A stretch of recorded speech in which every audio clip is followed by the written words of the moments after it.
Let me start with something that sounds like a metaphor. Blue blood. Sangre azul.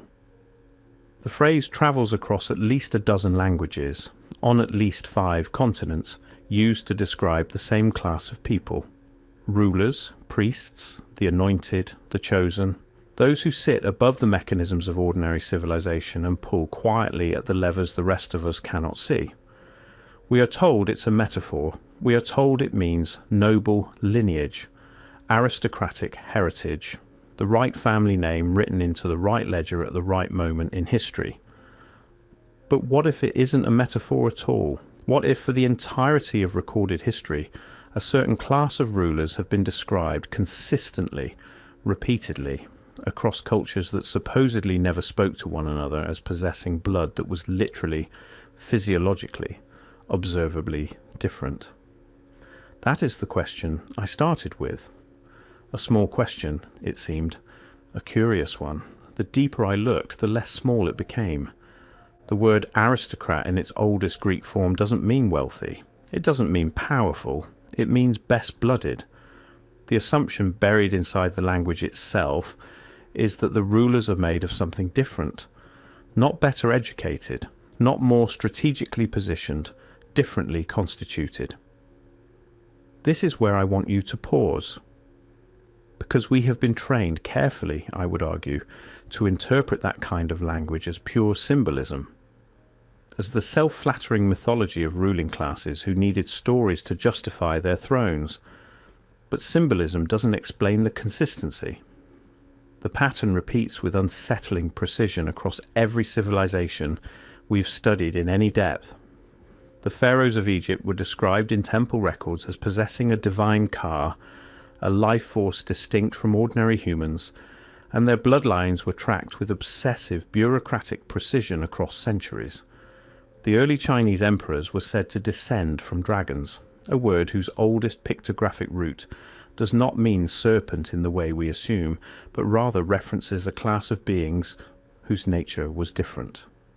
The Sumerian king list, one of the oldest documents in human possession, casually records pre-flood kings reigning for tens of thousands of years, then notes that after the flood, the kingship descended from heaven again. Not rose from among the people, not emerged from conflict or election, descended. That specific word, that specific direction. Here's where it gets harder to ignore. The Nephilim. Most people who have encountered this word know it from a single religious text, and most have been taught to interpret it as allegory, a literary device, a moral warning, nothing more. But the Nephilim appear under different names with remarkably similar descriptions across texts and traditions that have no documented contact with one another. In the Hebrew texts, they are the offspring of the Bene Ha-Elohim, literally, the sons of God who took human wives and produced a hybrid lineage, a different kind of being, giants in some translations, heroes of old, men of renown in others. In the Sumerian texts, the Apkallu, 7 sages of divine origin, interbreed with human royalty and establish the first civilization, the first kingship, the first system of law. They are depicted in stone reliefs as winged beings carrying a particular sacred object standing before the tree of life. Their physical descriptions are not human. In the traditions of the Andean civilizations, the first rulers of Tiwanaku are described as a race of beings who came before the Inca, taller, pale-skinned, with distinctive features, who then vanished or merged or were driven out, depending on which version of the oral tradition you follow. This raises a simple but critical question. Why does every ancient civilization on Earth have a version of the same story? Why does every origin of kingship narrative contain, somewhere in its earliest layers, a reference to rulers who are not entirely human? The official explanation, cultural diffusion, shared mythological archetypes, the universal human desire for divine authority, begins to collapse here, because diffusion requires contact, and the timelines don't allow for it. If you've been following this series, you already know the name Tartaria, and if you're new here, welcome. Stay with me. The great Tartary of historical maps, the vast civilization that covered an enormous swath of the Eurasian continent, documented on cartographic records from the 16th through 18th centuries, and then largely absent from academic conversation thereafter, presents us with a problem that conventional history has never satisfactorily resolved. Not an absence of evidence, not a lack of documentation, a rupture. Something ends, something is replaced, and the replacement arrives worldwide, curiously, with almost no transition period. No messy intermediate stage where old systems mix with new ones. Just before and after. The old world and the new one, separated by what official history describes as a series of revolutions, wars, plagues, and reforms that somehow, conveniently, reset the entire planetary system of governance, commerce, record-keeping, and, perhaps most significantly, genealogy. The ruling bloodlines do not disappear in this transition. They re-emerge, clarified, documented from a new starting point, with elaborate new genealogies that reach backward with suspicious neatness and forward into the institutions we now recognize as modern governance. The deeper I went into the genealogical records, the stranger it became. Let's talk about the physical, because this is where the conversation usually stops, where the polite researchers put down the thread and step away, where the documentary gets labelled and shelved, but the physical evidence is there, if you're willing to look at it without the framework you've been given. Royal portraiture across European dynasties painted over 4 centuries by artists who competed fiercely for accuracy and patronage contains a series of recurring physical anomalies, elongated skulls. Not the extreme examples that get circulated as obvious forgeries or curiosities, but subtle, consistent cranial proportions that differ measurably from the general population depicted in the same paintings. You can see it most clearly when you look at the children. Royal children painted in the same frames as servants, courtiers, or common subjects show a proportional distinction that painters of the period trained obsessively in life drawing would have no reason to falsify. These were not flattering distortions. The flatteries of portraiture were elsewhere: the posture, the costume, the symbolic objects. The skull shape was simply observed and rendered. This raises a simple but critical question. Why does this pattern appear in the portraiture of ruling families across cultures that had no contact with one another? Why do we see similar cranial elongation in the funerary art of Egyptian nobility, in the sculpted portraits of Paracus rulers, in the carved depictions of the earliest Sumerian kings? The official explanation, artistic convention, symbolic representation of divine status, breaks here. Because artists in these cultures were not copying one another. They were drawing what they saw, or they were drawing what they were told to draw, which is an even stranger answer. Now, the blood itself. Blue blood, literally, is not impossible. It is not science fiction. It is not allegory. Copper-based blood, hemocyanin, in its various forms, is real. It exists in the animal kingdom. It appears blue or blue-green when oxygenated, rather than the iron-based red of human hemoglobin. It is associated in the creatures that possess it with certain physiological capacities that differ from iron-blooded organisms. I am not a scientist. I am not making a biological claim here, but I am asking a question. If the rulers of the ancient world and the pre-flood civilizations described in texts from every corner of the earth were of a different kind, why do we assume their biochemistry was identical to ours? And here's the strangest part. The phrase blue blood appears in European nobility culture at a moment that is historically, immediately post-Tartaria. The Spanish term sangre azul emerges in the Castilian nobility in the period following the great resets of the late medieval and early modern era. It's presented as a metaphor, a way of distinguishing those whose skin was pale enough to show the blue veins underneath, unmarked by the sun's labour.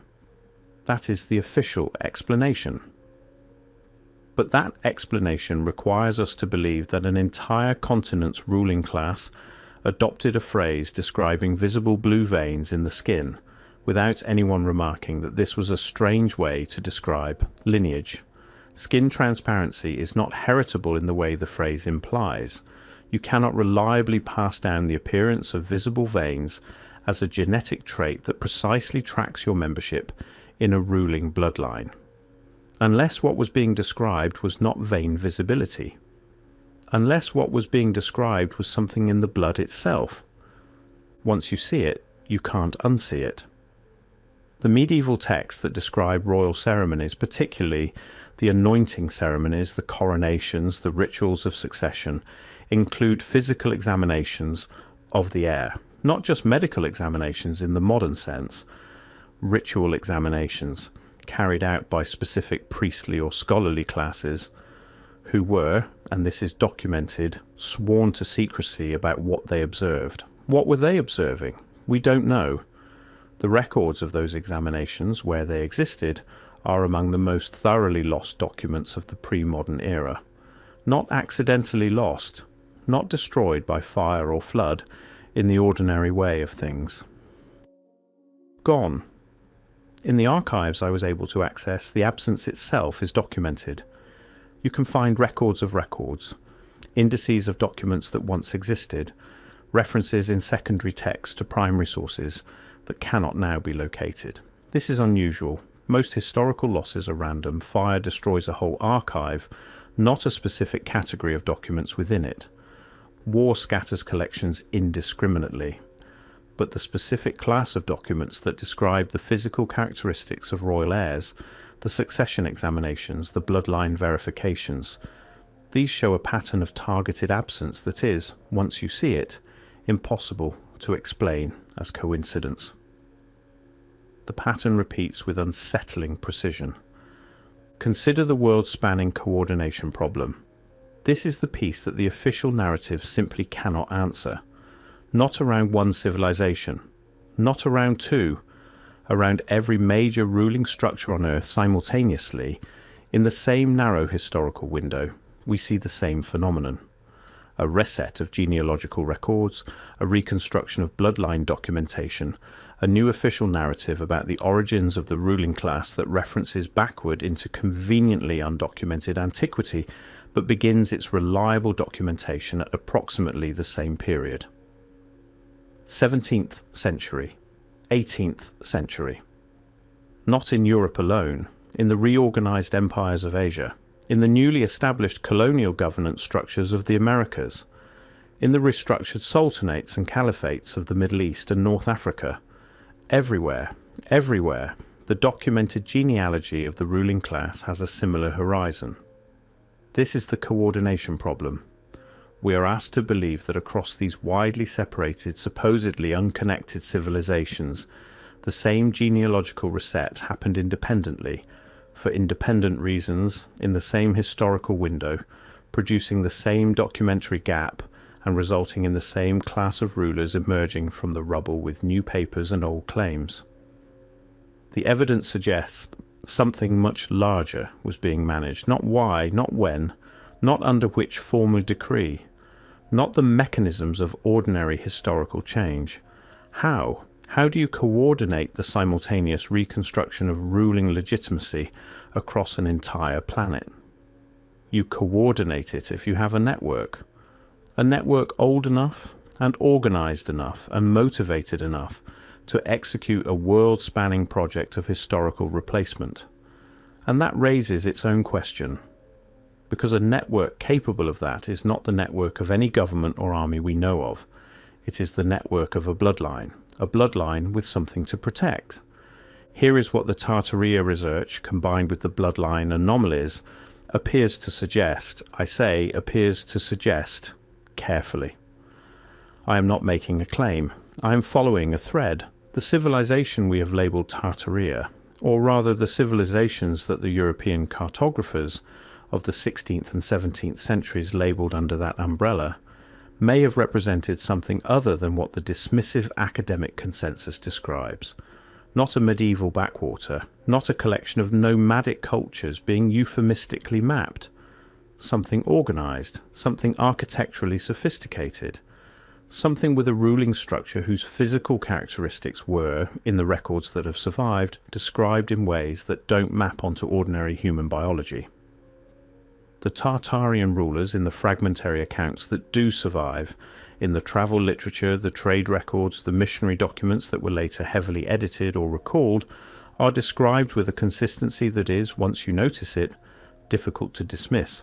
Height outside the ordinary range. Features described as neither European nor Asian in the familiar modern sense, but something that occupies a category those writers seem to reach for and not quite find the vocabulary to describe.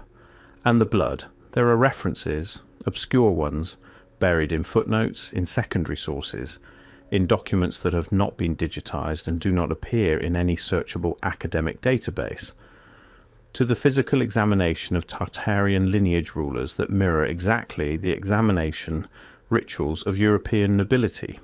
The same ritual, the same sworn secrecy, the same gap in the documentary record afterward. And that's where the silence becomes impossible to ignore, because the silence is not uniform. The silence is not the silence of information that was never recorded. It is the silence of information that was recorded and then systematically, repeatedly, across multiple archives on multiple continents, removed. This is a different kind of silence. This is the silence of decision. Someone or some network of someone's across 2 centuries of historical management made a decision about what the ruling classes of the modern world would be permitted to know about their own predecessors. Made a decision about what the rest of us, the governed, the documented, the reliably ordinary, would be permitted to know about the people who governed us. And they were thorough. They were extraordinarily, exhaustingly thorough. The silence was deafening. Once I knew to listen for it. I want to leave you with a question. Several questions, actually, because I'm not here to give you answers. I'm here to show you the shape of what's missing. If the phrase blue blood is purely metaphorical, why does it appear independently across cultures at the same historical moment that genealogical records undergo their great reset? If the physical anomalies in royal portraiture are purely artistic convention, why do artists across cultures with no contact produce the same conventions in the same specific relationship to the same specific subjects? If the Nephilim narratives are purely symbolic, why does every civilization on Earth have one? And why do they all describe the same thing? Beings of a different kind, establishing kingship, establishing law, establishing the distinction between ruler and ruled in the same direction with the same result. If the Tartarian civilization was a minor historical footnote, why does its deliberate erasure from the academic record require so much ongoing, apparently coordinated effort to maintain? And if the bloodlines that emerge from the Great Reset of the 17th and 18th centuries are simply the bloodlines of fortunate families, why does their documentation contain the same gaps, the same silences, the same missing examination records as the bloodlines that came before them? The official explanation collapses here, not under the weight of any single anomaly, under the weight of all of them together. The Nephilim accounts, the elongated portraiture, the missing examination records, the Tartarian erasure, the simultaneous genealogical reset, the blue blood phrase appearing at exactly the wrong historical moment for coincidence. Not one, not two, not 3 anomalies, but the entire pattern, repeating across centuries and continents, pointing in the same direction, towards something older than the civilization we think we live inside, towards something that decided at some point that we didn't need to know what it was. We don't know what they found in those examinations. We don't know what made the bloodline verifiers swear silence. We don't know what the cartographers saw when they labelled those vast territories and sent their records back to chancelleries that then, quietly, began the work of rewriting them. We don't know if blue blood was a metaphor that was always true, or a truth that was dressed as a metaphor. We don't know what was lost, but we know something was hidden. We know the hiding was deliberate, and we know, because once you see it, you can't unsee it, that the shape of what's missing is not random. It has edges. It has a consistent outline.